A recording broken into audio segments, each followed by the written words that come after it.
štenickej trase v dome netopierov. A tu vidíme také útvary, ktoré sa nazývajú záclony, také kvaplové útvary.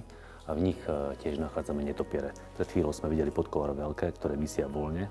Teda tu vidno, že sú druhy, ktoré potrebujú v podstate len samotný strop s nejakými výklenkami a zavesia sa voľne. Ale sú aj také druhy netopierov, ktoré vyhľadávajú štrbiny. Nazývame ich štrbinové druhy. Tu keď sa pozrieme, tak vidíme netopiera brvitého, alebo trošku ďalej som videl aj netopiera obyčajného. Sice sú to druhy, ktoré občas vidím aj voľne visieť, nie sú až také typické štrbinové, ale tu v tomto prípade sú zavezené do hlbokých štrbín.